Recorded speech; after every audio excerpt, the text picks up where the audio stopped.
पुनर्विवाह। माता पिता की इकलौती बेटी राधिका, जिसका विवाह बड़ी ही धूमधाम से मनोज नामक युवक के साथ हुआ था, वो एक खुशहाल जिंदगी जी रही थी।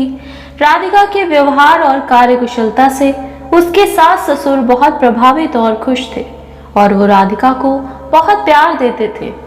राधिका भी अपने सास ससुर और पति का बहुत ही ख्याल रखती थी और कोई भी ऐसा कार्य नहीं करती थी जिससे उसके परिवार को कोई कष्ट पहुंचे। सभी लोगों का जीवन बहुत ही खुशहाली से कट रहा था, पर कहते हैं ना, सब दिन होत ना एक समान। और ऐसा ही कुछ हुआ राधिका और उसके परिवार के साथ। एक ट्रेन दुर्घटना में राधिका के पति की मृत्यु हो गई। परिवार पर और राधिका पर तो जैसे दुखों का पहाड़ टूट पड़ा हो। जिंदगी का क्या भरोसा, अभी तो हंसती खेलती जिंदगी थी और पलक झपकते ही दुखों के समुंदर में डूब गई और जिंदगी एकदम से बदल गई। जाने किस्मत ने राधिका के लिए क्या सोच रखा था। बेटे की मौत के बाद तो उसके सास ससुर का व्यवहार राधिका के प्रति एकदम बदल गया। मनोज की मौत का जिम्मेदार सास ससुर राधिका को ही ठहराने लगे। आए दिन उसे ताना देते रहते थे, उसके हर काम में कमियां निकालते ताकि राधिका स्वयं घर छोड़कर चली जाए। राधिका अब सास ससुर को फूटी आंख नहीं सुहाती थी, लेकिन राधिका अपने पति का घर छोड़कर जाने को राजी नहीं थी, इसलिए वो सब कुछ चुपचाप सह लेती थी। कहीं ना कहीं उसके माता पिता के दिए संस्कार भी उसे बड़ों के सामने मुंह खोलने की इजाजत नहीं देते थे। खैर, जैसे तैसे खुद को समझाकर राधिका के जीवन की गाड़ी आगे तो बढ़ रही थी, किंतु राधिका को खुद को समझा पाना बड़ा मुश्किल था। वो खुद को संभालने की कोशिश कर ही रही थी। उसके सास ससुर ने उसे एक दिन मनहूस और अपशगुनी कहकर घर से बाहर निकाल दिया। राधिका हाथ जोड़कर खूब गिड़गिड़ाई, रोती बिलखती रही, किंतु इसका उसके सास ससुर पर कोई असर नहीं हुआ और धक्का मारकर घर से बाहर निकाल दिया। दरवाजा बंद करके वो अंदर चले गए। पूरी रात राधिका घर के बाहर चबूतरे पर आंसू बहाती रही। उसे समझ नहीं आ रहा था कि जाए तो जाए कहाँ। माता पिता के घर जाती है तो उनके ऊपर दुखों का पहाड़ टूट पड़ेगा। एक तो आर्थिक तंगी, ऊपर से विधवा बेटी का बोझ, ये सब नहीं सह पाएंगे। यही सब सोचकर राधिका के कदम अपने मायके की तरफ नहीं बढ़ रहे थे, किंतु ईश्वर को कुछ और मंजूर था। इसे राधिका का भाग्य कहिए या वक्त का फैसला। जिस रात राधिका को घर से बाहर निकाला गया, उसी के कुछ घंटों बाद राधिका की ननद विदेश से अपनी पढ़ाई पूरी करके घर लौटी। अपनी भाभी को इस हालत में देखकर ननद को बहुत बुरा लगा। वो जोर जोर से चिल्लाने लगी, भाभी उठो ना, क्या हुआ आपको? ऐसे क्यों घर के बाहर चबूतरे पर बेहाल पड़ी हो? पर राधिका का तो बुखार से बुरा हाल था, वो कुछ बोलने की स्थिति में नहीं थी। ननद ने दरवाजा खटखटाया तो सामने मम्मी पापा को देखकर भाभी की इस हालत के बारे में पूछने लगी, किंतु उसके मम्मी पापा बात को टालने की कोशिश करते रहे। पर कब तक टालते? तब उससे झूठ ही कह दिया, पति के दुख में पागल हो गई है, इसलिए ऐसी हरकत कर रही है। हमने कुछ नहीं किया, तो चल अंदर हमारे साथ, ये खुद ही आ जाएगी। किंतु ननद भाभी की हालत देखकर सब समझ गई कि जरूर उसे घर से निकाला गया है।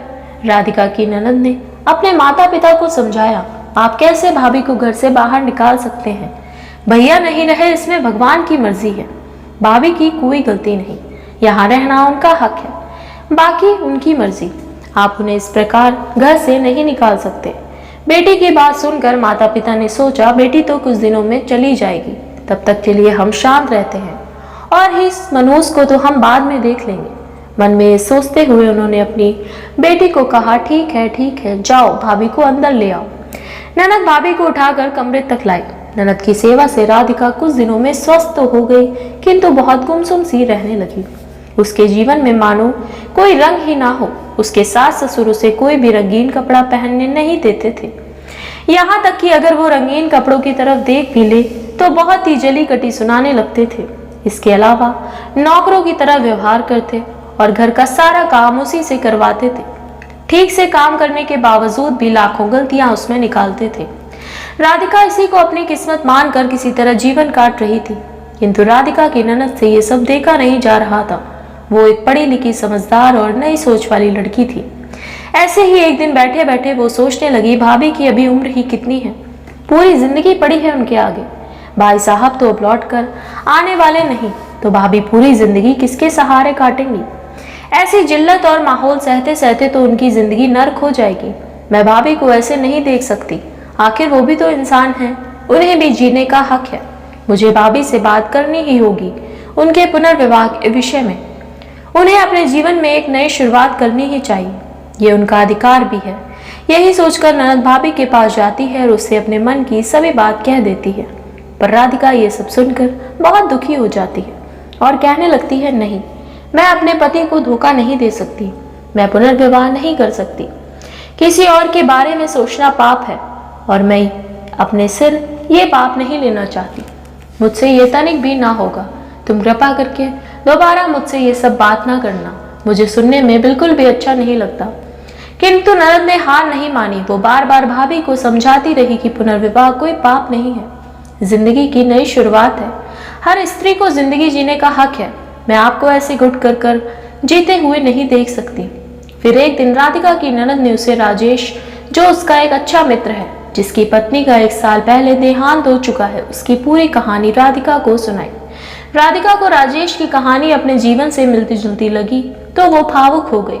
तभी राधिका की ननद ने तपाक से कहा, उसकी उम्र भी ज्यादा नहीं है और वो दूसरा विवाह करने के लिए तैयार है। आप कहो तो मैं आपकी बात चलाती हूँ। किंतु राधिका ने इनकार करते हुए कहा, नहीं नहीं, तुम्हें ऐसा कुछ भी करने की जरूरत नहीं है। फिर राधिका की ननद ने कहा, अच्छा ठीक है, मिल तो सकती हैं आप, बस एक बार मिल लीजिए मेरी खातिर, उसके बाद आपका जो भी निर्णय होगा मुझे मंजूर है। ननद के बहुत जोर देने पर राधिका उस व्यक्ति से मिलने के लिए तैयार हो जाती है। मिलने का दिन तय होता है। राजेश और राधिका दोनों मिलते हैं। दोनों में बहुत देर तक बातें होती हैं। कुछ घंटों की बातचीत के बाद राधिका घर लौट आती है। घर लौटते ही उसके सास ससुर उस पर बरस पड़ते हैं। दूसरा ब्याह करेगी मनहूस, करमजली, मेरे बेटे को तो खा गई, अब किसको खाने चली है। इतने कड़वे बोल सुनकर भी राधिका कुछ जवाब न दे पाई।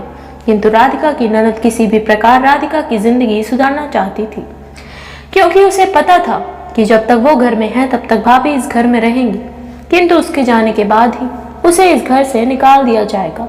इसलिए जाने से पहले भाभी का खुशहाल जीवन वो देखना चाहती थी। राधिका की ननद ने अपने माता पिता को समझाया, राधिका की मानसिक तकलीफ के बारे में बताया। पहले तो वो तैयार नहीं हुए, किंतु बार बार समझाने के बाद किसी प्रकार वो मान गए। अगली सुबह राधिका के लिए एक नई सुबह थी। राधिका की जैसे ही आंख खुली, उसके सास ससुर ननद सभी उसके सामने थे। राधिका को लगा उससे कोई बहुत बड़ी गलती हो गई है। राधिका बिस्तर से उठते ही बड़बड़ाने लगी, अगर मुझसे कोई गलती हो गई है तो मुझे माफ कर दीजिए, दोबारा ऐसा नहीं होगा।